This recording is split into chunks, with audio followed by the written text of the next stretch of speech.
بسم اللہ والصلاة والسلام علی رسول اللہ اما بعد۔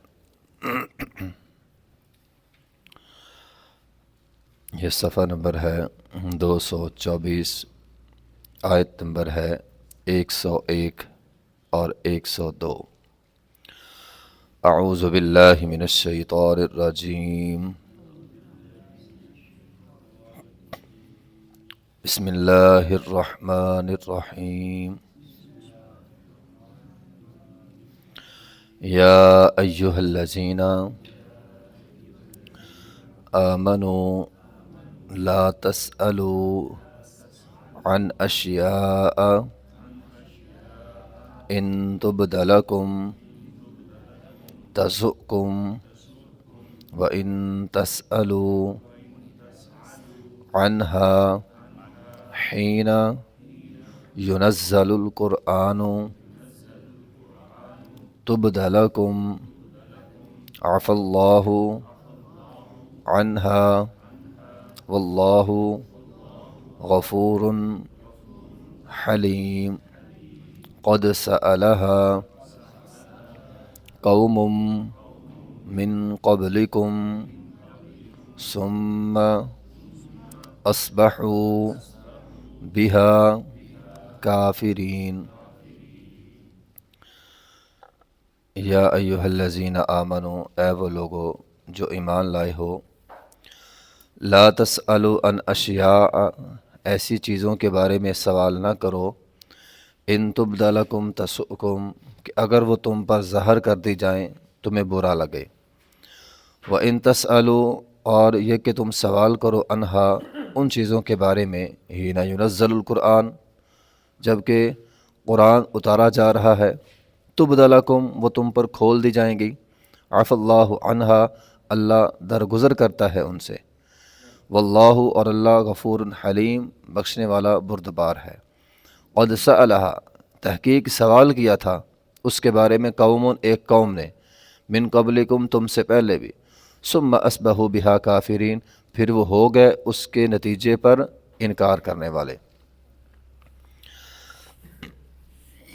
بات یہ ہے کہ بہت زیادہ سوال کرنا، خاص طور پہ ایسے سوال جس کا نہ دین سے تعلق نہ دنیا سے تعلق، ایسے ہی خواہ مخواہ کے سوال، معلوماتی سوال، وہ جی ہمیں معلومات ہونے چاہیے، تو ایسے سوال نہیں کرنے چاہیے۔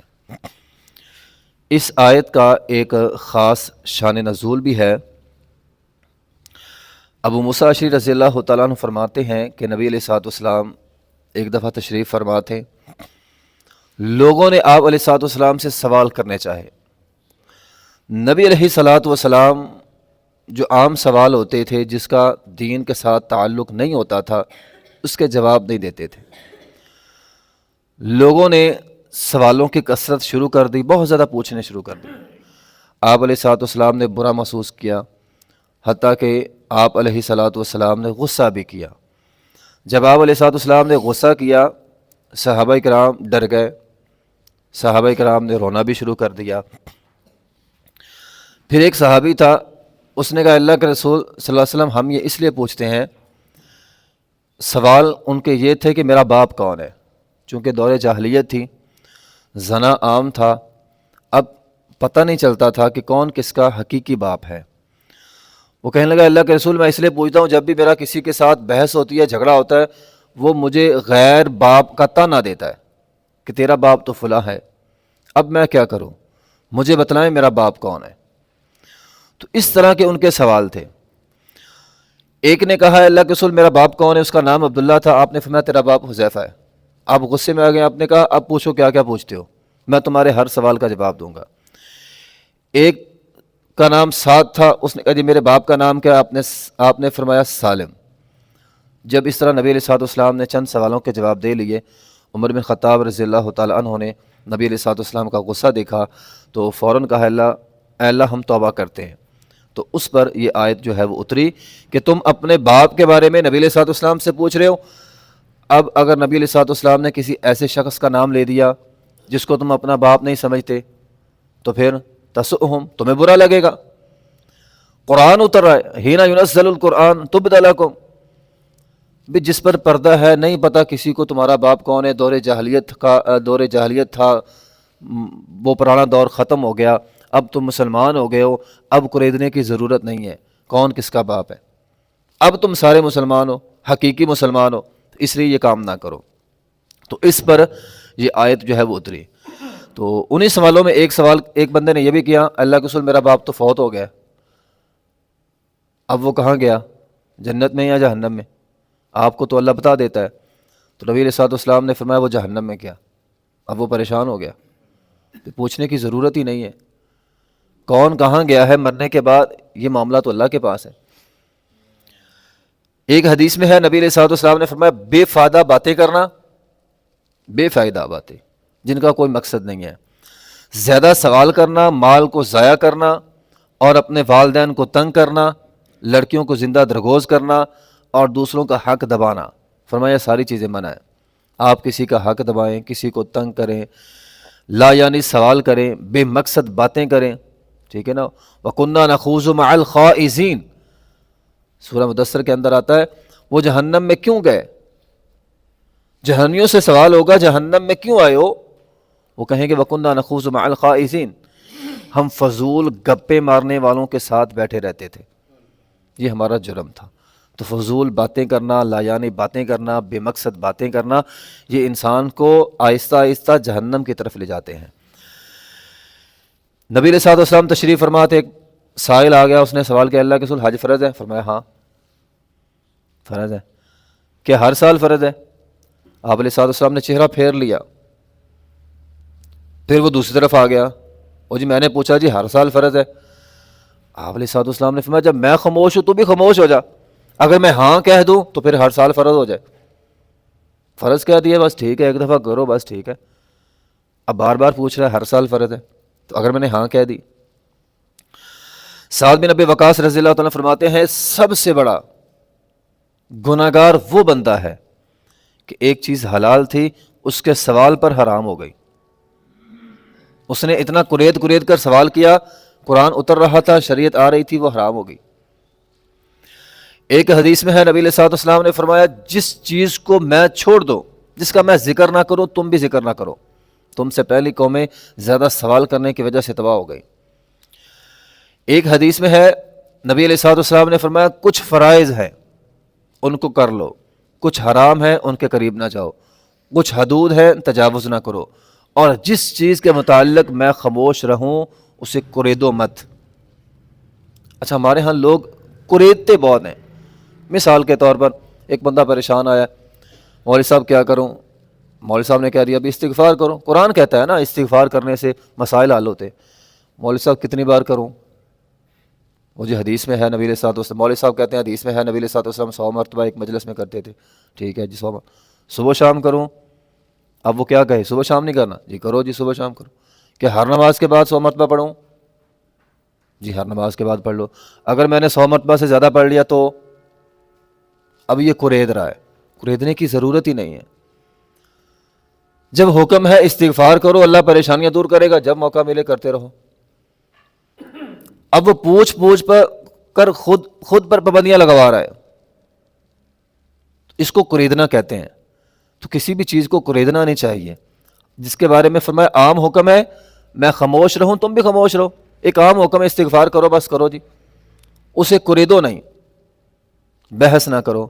اب آپ کسی خوشی غمی پہ 4 لوگ اکٹھے بیٹھے ہوں، برادری والے محلے والے لوگ ایسی باتوں کے بارے میں سوال کرتے ہیں، عمل نہیں کرنا ہوتا ہے۔ وہ جو رفع دین کے بغیر نماز ہوتی ہے نہیں ہوتی، 2 گھنٹے بحث ہو جائے گی، اذان آئے گی، نماز پڑھنے کوئی بھی نہیں جائے گا، بحث ہو رہی ہے۔ اور بھئی نماز پڑھنے جاؤ تو صحیح، رفع دین تو بعد میں ہے، پہلے تو نماز ہے، وہ پڑھنی نہیں ہے، رفع دین پہ بحث ہو رہی ہے۔ نبی علیہ عبداللہ بن عباس رضی اللہ فرماتے ہیں کچھ لوگ نبی علیہ الصلوۃ والسلام کے پاس ہیں۔ اب یہ بھی ایک مسئلہ ہے، بعض لوگ سوال بطور مذاق کے کرتے ہیں، بطور مذاق کے، ایسے ہی شغل میلے کے لیے آج جی جا کے سوال کرے۔ نئے مسلمان ہوئے تھے، نبی علیہ الصلوۃ والسلام کے پاس آ گئے، ایک بندے نے کہا میرا باپ کون ہے، اور دوسرے نے کہا اللہ کے رسول میری اونٹھی ذرا گم ہو گئی ہے، وہ کہاں ہے پتہ تو کریں، یعنی آپ پر تو وہی آتی ہے، تو اللہ آپ کو بتا دے گا، پتہ کر کے بتائیں میری اونٹنی کس کے پاس ہے. تو اس پر یہ آیت کریمہ جو ہے وہ نازل ہوئی. بخاری کی حدیث ہے، ایسے سوال نہیں کرنے چاہیے. فرمایا ایسے سوال نہ کرو. تو بہرحال قد سألها قوم من قبلکم، تم سے پہلے ایک قوم نے سوال کیا، پھر وضاحت ہوئی، بعد میں انکار کرنے لگے. وہ سورہ بقرہ کا واقعہ ہے، گائے والا. بنی اسرائیل کو کہا تو گائے ذبح کرو، بھی جا کے ذبح کر لو. کون سی ہونی چاہیے، کیسی ہونی چاہیے، رنگ کیسا ہو، نسل کیسی ہو، قد کیسا ہو. سوال کرتے گئے، پھنستے گئے، بعد میں مشکل ہو گئی. تو ایسے نہیں قریدنا چاہیے. ہاں کثرت سے سوال منع ہے، لیکن احکام و مسائل کے متعلق سوال آپ کر سکتے ہیں. قرآن کہتا ہے فاسألوا اہل الذکر ان کنتم لا تعلمون. جس کا تعلق دین کے ساتھ ہے، آپ نماز پڑھتے ہیں، آپ اپنی نماز کے متعلق، قربانی کے متعلق، روزمرہ پیش آنے والے طہارت کے متعلق اس طرح کے سوال کریں، اس کا ہمارے دین کے ساتھ تعلق ہے. ایسے سوال منع ہے جس کا دین کے ساتھ تعلق نہیں ہے، قریدنا منع ہے. بعض لوگ ایسے خواہ مخواہ، کوئی صحابہ کرام کے درمیان کو باہمی کو تھوڑا بہت اختلاف تھا، قریدتے رہتے ہیں، یہ ضرورت ہی نہیں ہے. کچھ لوگ تلے ہوئے ہیں معاویہ رضی اللہ تعالیٰ کو نعوذ باللہ مرتد کہنے پر، تجھے کیا ضرورت ہے؟ بعض لوگ سمجھتے ہیں نہیں پہلے یزید کے بارے میں بتاؤ گے تو تمہارا پتہ چلے گا تم مسلمان ہو یا کافر ہو. فائدہ ہی نہیں ہے. تو یہ ایسی چیزیں ہیں جن کا ہم سے پوچھا نہیں جائے گا. صحابہ جانتی ہیں بس ٹھیک ہے، قریدنے کی ضرورت ہی نہیں ہے. باہمی اختلاف ان کے درمیان اگر ہو گیا تھا، اللہ نے انہیں معاف کر دیا. ہم کون ہوتے ہیں 14ویں صدی کے لوگ؟ نہیں جی، ہم ایک کو اٹھا کے جہنم میں، ایک کو اٹھا کے جنت میں. یہ ہمارے پاس اختیار ہی نہیں ہے. یہ اللہ تعالیٰ کی مرضی سے ہوگا اور اللہ تعالیٰ کے حکم سے ہوگا. تو اس طرح کے سوال جو ہیں وہ نہیں کرنے چاہیے. اب اس سے پچھلی آیات کے اندر ہم نے کیا پڑھا تھا؟ وَلَوْ أَعْجَبَكَ كَثْرَةُ الْخَبِيثِ. آج کے دور میں یہ آیت کریمہ بہت اہم ہے. لوگ فالور لیتے ہیں، بس نیٹ پہ بیٹھے ہیں، یوٹیوب پہ بیٹھے ہیں، آن لائن بیٹھے ہیں، ٹک ٹاک، میرے فالور اتنے ہونے چاہیے. اپنے وہ فالور لینے کے لیے سارے کام کرتے ہیں. اگر دینی ماحول ہے تو صحابہ کرام کو خریدنا شروع کر دیں گے، اپنی بات، تاکہ میرے فالور بڑھ جائے. قرآن نے کیا کیا؟ یہ خبیث ہے. تجھے فالور اچھے لگ رہے ہیں لیکن یہ خبیث چیز ہے. وَلَوْ أَعْجَبَكَ كَثْرَةُ الْخَبِيثِ. تجھے یہ چیزیں اچھی لگ رہی ہیں لیکن یہ غلط ہے. محض اپنے فالور کے لیے تو صحابہ کرام یا اس طرح کی چیزیں قرید رہا ہے تو یہ غلط ہے. دین پر، احکام و مسائل پر سوال ہونے چاہیے، بہت زیادہ ہونے چاہیے. یہ برے نہیں ہیں، لیکن صرف معلوماتی سوال اور قریدنا اور اپنے فالور بنانا، اس سے اسلام اور دین ہمیں منع کرتا ہے. وآخر دعوانا الحمدللہ رب العالمین.